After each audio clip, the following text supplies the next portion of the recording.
Hi friends, welcome to my YouTube channel Dharma's World. Friends, SSC examinations 10th class విద్యార్థులు జరగబోతా ఉన్నాయి.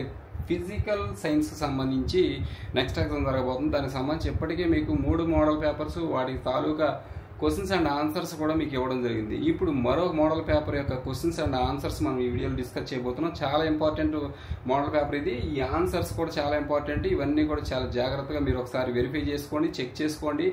ఇక first ప్రశ్న చూద్దాం. ఈ మోడల్ రెండో మోడల్ పేపర్లో ఫస్ట్ ప్రశ్న, దాని ఆన్సర్ చూద్దాము. ఇక్కడ చూడండి, why keeping food in airtight containers. Airtight కంటైనర్స్లో మనం ఎందుకు ఫుడ్ ఉంచుతాం? Oxidation of food can be slow down. అందుకోసం oxidation of food can be slow down. అందుకే మనం ఏం చేస్తామంటే ఎయిర్ టైట్ కంటైనర్స్లో ఫుడ్ని ప్రిజర్వ్ చేస్తాం. నెక్స్ట్ రెండోది, what is neutralization reaction. Neutralization reaction అంటే ఏంటి? The reaction of an acid with a base to give a salt and water is known as neutralization reaction. ఈ ఆన్సర్ రాసుకోండి. నెక్స్ట్ మూడోది, substance XYZ blue litmus, red litmus. దీనికి సంబంధించినటువంటి table ఇచ్చాడు. ఇక్కడ which is neutral అన్నాడు. Which is neutral అంటే Y అనేది న్యూట్రల్. Remain same. అందుకే ఇది న్యూట్రల్. నెక్స్ట్ నాలుగో ప్రశ్న, type of oxides are formed when non metals combine with oxygen అన్నాడు. Acidic oxides. Answer acidic. 1 mark answers ఇవి. Next, write any one use of ethanol or alcohol అన్నాడు. One use of ethanol or alcohol. It is used good solvent. It is used as a good solvent, medicines and tonics. వీటిలో వాడతారు alcohol. Next చూడండి, the changes in focal length. గమనించండి. ఆరో ప్రశ్న, the changes in focal length of an eye lens is caused by the action of the pupil, retina, ciliary muscles, iris. Ciliary muscles. ఇది answer. Next ఏడో ప్రశ్న, what is the SI unit of electric energy. Kilowatt hour are KWH. Kilowatt hour అది SI unit electric energy. Next, name the device. ఇక్కడ గమనించండి. Name the device that helps to measure a potential difference across a conductor. దీనికి voltmeter అంట. దానికి answer. Next section 2, రెండో section. దీంట్లో మనకి ఎన్ని ప్రశ్నలు ఇస్తాడు? 3 ప్రశ్నలు, 2 మార్కులు. దీనికి ఆన్సర్ చూద్దాం. ఇక్కడ చూడండి, identify the alkanes and alkynes. C2H6, C3H3, C3H6, C2H2 and CH4. ఇక్కడ ఆల్కేన్స్ ఏంటంటే C2H6, C3H8, CH4. ఆల్కీన్స్ ఏంటి అంటే C3H6. ఆల్కైన్స్ అంటే C2CH2. ఓకే, అవి మీరు గుర్తుపెట్టుకోవాలి. A ray passing through the centre of curvature of a concave mirror after reflection is reflected back along the same path why. ఇది answer. ప్రశ్న, a ray passing through the centre of curvature of a concave mirror after reflection is reflected back along the same path why. ఇది దీని ప్రశ్న. దీనికి answer చూడండి. The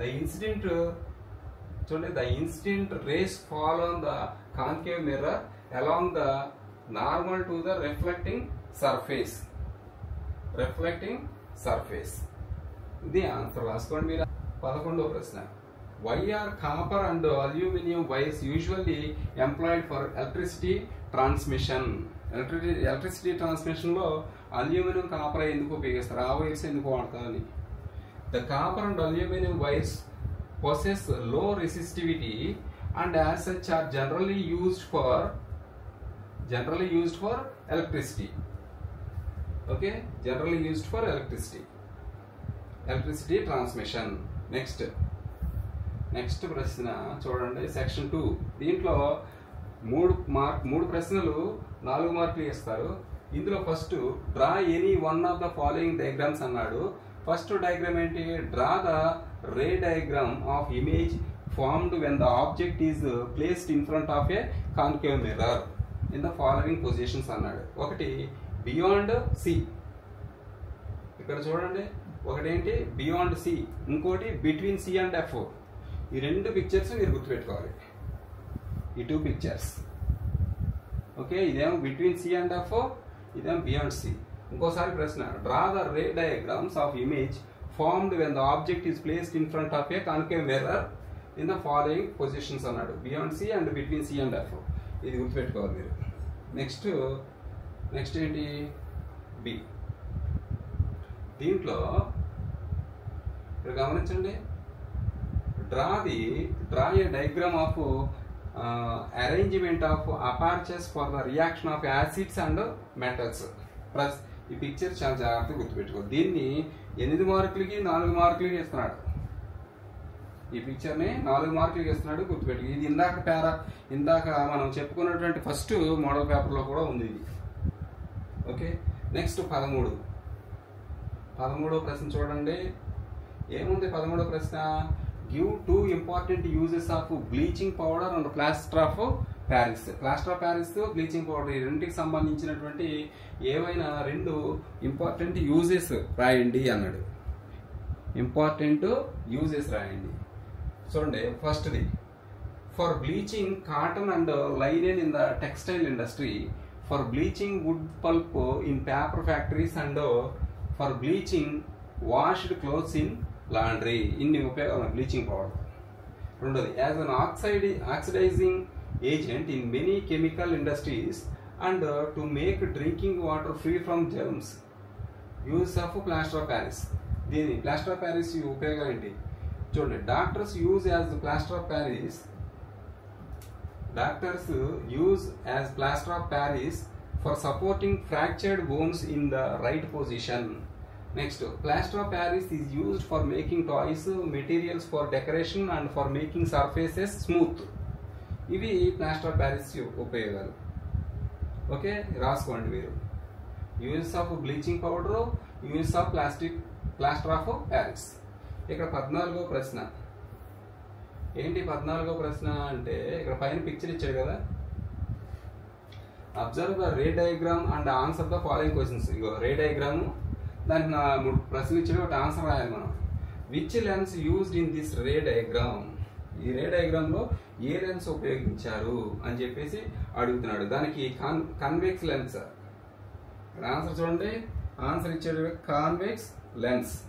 next, which is the position of the object beyond 2f1 position, ఇది beyond 2f1. Next, where the position of the image, image position ఎక్కడంటే between f2 and 2f2, between f2 and 2f2, అది position అన్నమాట. Okay, next 4th సెక్షన్కి వచ్చాం మనం. ఈ పేపర్లో 4th సెక్షన్కి వచ్చాం. 4th సెక్షన్లో మరి 3 ప్రశ్నలు 8 మార్కులు ఉంటాయి. ఇక్కడ ఏమిచ్చాడు? 15వ ప్రశ్న ఒకసారి చూడండి. Explain the correction of the eye defect hypermetropia with a suitable diagram. Hypermetropia with suitable diagram. కంటికి సంబంధించి ప్రతిసారి ఏదో, ఇందాక మయోఫియా గురించి ఇచ్చాడు, ఇందాక పేపర్లో మయోఫియా అని మెన్షన్ చేశాడు, ఇప్పుడేమో హైపర్మెట్రోపియా అని మెన్షన్ చేశాడు. కంటికి సంబంధించినటువంటి డిసీజ్. సరే, ఇది చూడండి, ఇక్కడ దీనికి ఆన్సర్ ఏంటి అంటే explain the correction of the eye defect hypermetropia with a suitable diagram అన్నాడు. ఇక్కడ దీనికి answer hypermetropia is also known as far sightedness. ఇందాక మయోపియా అంటే షార్ట్ సైటెడ్నెస్, వీడేమో far sightedness. Next, a person with hypermetropia can see distant objects clearly but cannot see nearby objects distinctly. Next, the near point for the person is farther away from the normal near point 25 centimeters. Such a person has to keep a reading material much beyond 25 centimeters from the eye for comfortable reading. రాసుకోండి, answer రాసుకోండి. Next, this is because the light race from a close by object are focused at a point behind the retina. Next, this defect arises either because the focal length of the eye lens is too long or the eyeball has become too small. Next, ఆరో point. This defect can be corrected by using a convex lens of suitable power. Convex lens వాడాలంట. A convex lens of suitable power will bring the image back onto the retina and thus the defect is corrected. దానికి సంబంధించి picture కూడా ఇక్కడ ఇచ్చాడు. చక్కగా ఈ answer ఒకసారి picture photo తీసుకోండి. తర్వాత ఈ పిక్చర్స్ కూడా చూసుకోండి. హైపర్మెట్రోపియా ఐసైట్ చక్కగా ఇచ్చాడు కదా, హైపర్మెట్రోపియా ఐసైట్ సంబంధించింది. తర్వాత ఇది కరెక్షన్ ఆఫ్ హైపర్మెట్రోపియా కరెక్షన్, ఈ పిక్చర్ ఆ పిక్చర్. నెక్స్ట్ దీనికి సంబంధించి దీంట్లో మరో ప్రశ్న చాయిస్ ఇచ్చాడు కదా, ఇదిగోండి ఆర్ అని. ఏమి ఇచ్చాడంటే deduce the expression for the equivalent resistance of three resistors connected in series in an electric circuit. దీనికి ఇందాక ఇచ్చిన ప్రశ్న ఇది. ఇందాక ఫస్ట్ పేపర్లో ఏదైతే ప్రశ్న ఇచ్చాడో ఈ పొజిషన్లో సేమ్ ప్రశ్న ఇక్కడ ఇచ్చాడు. చూసుకోండి, కావాలంటే మీరు చెక్ చేసుకోవచ్చు. ఇదిగోండి సేమ్ అనమాట. అక్కడ ఏదైతే పిక్చర్ ఇచ్చాడో సేమ్, ఏం మార్చలేదు. అందులో ఇచ్చిందే ఇక్కడ కూడా సేమ్ యాస్టీజ్ ఇచ్చాడు. ఆన్సర్ కూడా అదే, మీరు ఫోటో తీసుకోండి. In series connection of resistors there is only one path for the flow of current in the circuit. Hence the current in the circuit is equal to I on applying Ohm's law to each resistors. ఇవన్నీ రాసుకోండి. మళ్ళీ ఇవన్నీ కూడా మరలా మీరు రాసుకోవాలి. Okay, రాసుకోవాలి. అలాగే ఈ పిక్చర్ని చూసుకోవాలి మీరు. ఈ పిక్చర్ ఓకే, ఈ పిక్చర్ కూడా మీరు చూసుకోవాలి. ఈ పిక్చర్ అవసరం, అది అవసరం.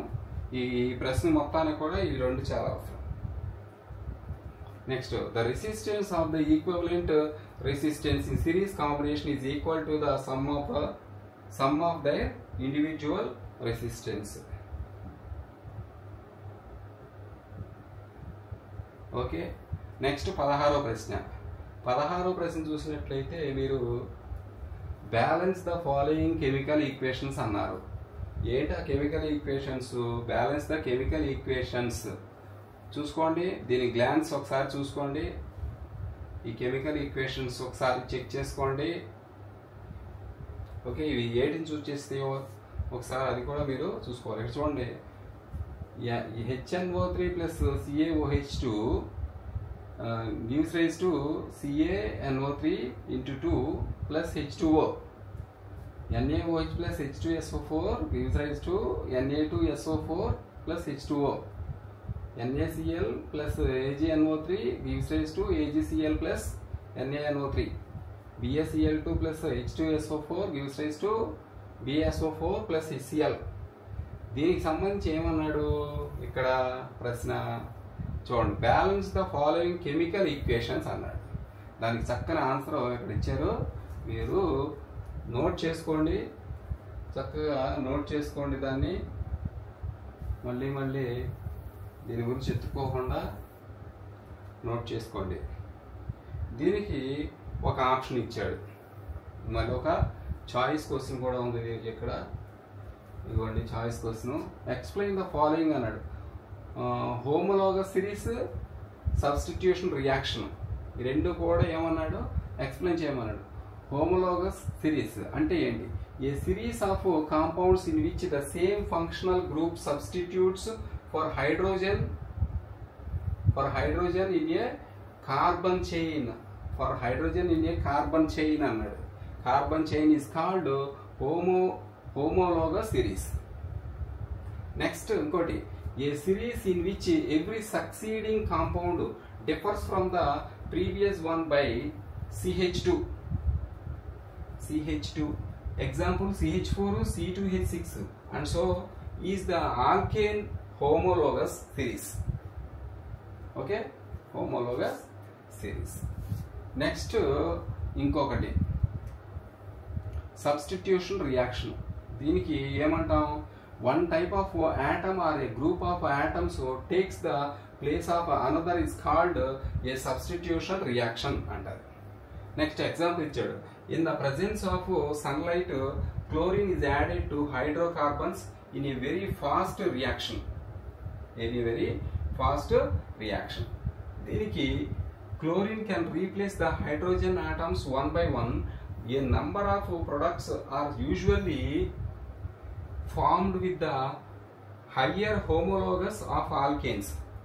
ఇక్కడ ఇచ్చాడు CH4 plus Cl2 uses to CH3Cl plus CHCl in the presence of sunlight. Next, last ప్రశ్న ఇందులో describe an activity of force experienced by a current carrying conductor placed in a magnetic field. ఇది ప్రశ్న 17ది. దీనికి answer చూడండి ఒకసారి. Aim to show that the force experienced by a current carrying conductor placed in a magnetic field. Required material small aluminium rod, strong horse shoe magnet, battery, plug key, vertical stand, okay vertical stand, connecting wires, ఇవన్నీ ఉంటాయి దానికి. ఇవన్నీ దీనికి అవసరం. ఇక picture చూద్దాం. చూడండి picture, ఇది పిక్చర్, దీన్ని గీయేస్తుంది. ఓకే ఇదిగోండి పిక్చర్ చూసుకోండి. రైట్, దీని ప్రొసీజర్ చూద్దాం. ప్రొసీజర్ వచ్చేసరికి ఏమన్నాడు, take a small aluminum rod AB of about 5 cm using two connecting wires, suspend it horizontally from a stand as shown in figure. Place a strong horseshoe magnet in such a way that the rod lies between the two poles with the magnetic field directed upward. For this, put the north pole of the vertically below, magnet vertically below and south pole vertically above the aluminum rod. Next ఏంటి, next దీనికి answer 3ది. Connect the aluminium rod in series with a battery, a key and a rheostat. Next, now pass a current through the aluminium rod from end B to end A. Next, we observe that the rod is displaced towards the left and the rod gets displaced. Reserve the direction of current flowing through the rod and observe the direction of its displacement. Answer ఉంది. Its displacement, it is now towards the right. Observation, the aluminum rod gets displaced because a force is exerted on the current carrying rod when it is placed in a magnetic field. దీనికి option ఉంది. ఇంకో ప్రశ్న ఏంటది అంటే very important ప్రశ్న ఇది. How do metals, ఇక్కడ చూడండి, how do metals react with solutions of other metal salts, describe an activity అన్నాడు. దీనికి ఆన్సర్ చూడండి. Aim observe the reactive metals can displace less reactive metals from their compounds in solution. Required material copper wire, iron nail, iron sulphate solution, copper sulphate solution, test tubes. ఇక్కడ చూసుకోండి, cork, thread, test tube, iron nail, copper sulphate solution, అలాగే test tube stand, copper wire, iron sulphate solution. ఇట్లా ఇచ్చాడు. ఇచ్చిన తర్వాత చూడండి iron nail. Okay, ఈ picture మీరు చాలా జాగ్రత్తగా చూసుకోవాలి. నెక్స్ట్ దీని ప్రొసీజర్ చూసుకోండి. Take a clean wire of copper and an iron nail. Put the copper wire in a solution of iron sulfate and iron nail in a solution of copper sulfate. Take an in test tube figure. Record your observation after 20 minutes. The reaction occurs in the test in which iron nail is placed in a solution of copper sulfate. The blue color of copper sulfate solution starts fading. This is a displacement reaction. Observation, reactive metals can displace less reactive metals from their compounds in solution. Iron metal displaces copper metal from its solution. Iron is more reactive than copper. Okay friends, ఇది మొత్తం మీద మనకి రెండవ model paper, దానికి సంబంధించిన questions and answers. Okay, thank you so much for watching. Please share this video and subscribe my channel. Thanks so much.